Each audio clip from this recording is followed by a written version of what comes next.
about the Indigenous voice to Parliament, the member for Curtin. Kate Chaney, the independent member, is a strong supporter of it. I spoke to her earlier about the yes side and how it's tracking, including the extent to which Labor is performing well. There definitely have been some challenges, but I think as we get closer to the date, a lot of people will turn their minds to it who haven't really thought about it much yet. And in my electorate, I'm having lots of conversations with people who are hearing the division and the noise, but really just want to understand what the voice is and isn't. And I think when it comes down to it, it's quite simple. We're really bad at developing policy on Indigenous affairs. When you're bad at something, you get advice, and this is about advice. And when people realise that it's that simple, I think that they are coming round. Labor's handling of it is obviously important. The past week's been pretty messy. They almost seem to not want to mention a treaty. Do you think overall Labor, the PM and Minister and so on, are handling this campaign and everything around it very well? Well, it's tricky because although it does involve politicians, a referendum is about the people deciding. And what I'm really enjoying seeing is community groups playing a more active role, volunteers on the ground, rather than it just being about the noise in politics.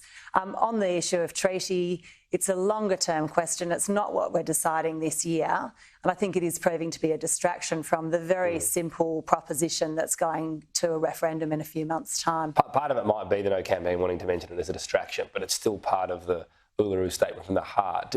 Did you think the way Labor sort of managed that, because initially you sort of don't mention it, but then saying, yes, that's the next logical step, you know, is it not very unified or cohesive the way the PM's handling this at the moment, do you think? Well, I think it's very difficult because as soon as the conversation starts to be about the treaty, it gets confusing. And we've seen in other contexts, you know, there's been the Aboriginal Cultural Heritage Act in Western Australia, and that's caused some confusion as well with people thinking that that's somehow got something to do with the voice. So I think that it's the right approach to just focus on what the referendum actually is about, which is that simple change to guarantee that we will keep listening on policy that affects Aboriginal people. Treaty, you know, will follow. That's a longer term issue. Most countries around the world that are in a similar situation have some version of a treaty, but it could be decades away. There's a big backtrack, you mentioned there, the Cultural Heritage Act from the WA Premier. What did you make of it, and will it still be damaging to the voice that it was out there and seemingly with this sort of overreach and too much impost on landholders? I think it's good that the government in WA has realised that this is not ready to be rolled out and needs more consultation. Took a little while though. Well, it did, that's right, and I think that's definitely a problem. After Juukan Gorge, we don't want to see more of that happening. I think everyone wants to ensure that we are actually protecting significant sites. Which it still wants to do, but it seemed to be a pretty big blunt instrument. Yeah, well, I think there's more work to be done in making sure that people know what their obligations are and that those are reasonable.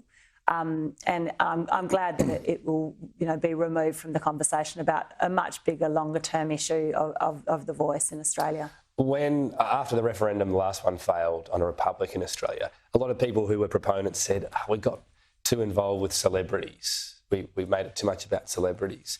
Peter Dutton is criticising the Yes campaign, saying there's too many companies that are sort of telling people how to vote or ramming it down people's throat. He's had some pretty strong language.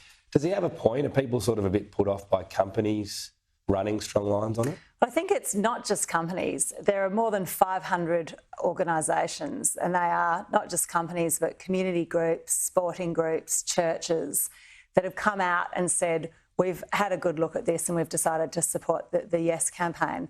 No organisations have come out and said that they're going to support the No campaign. And every committee member on every one of those organisations who's been part of that decision to support the Yes has looked at the information and made a decision that they think is in the best interest of their community and their country. So you see it as a positive, that contribution?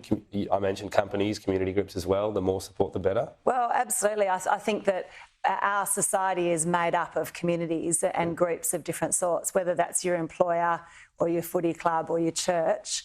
And they are the organisations that we are part of and that we listen to that make up the fabric of what holds us together.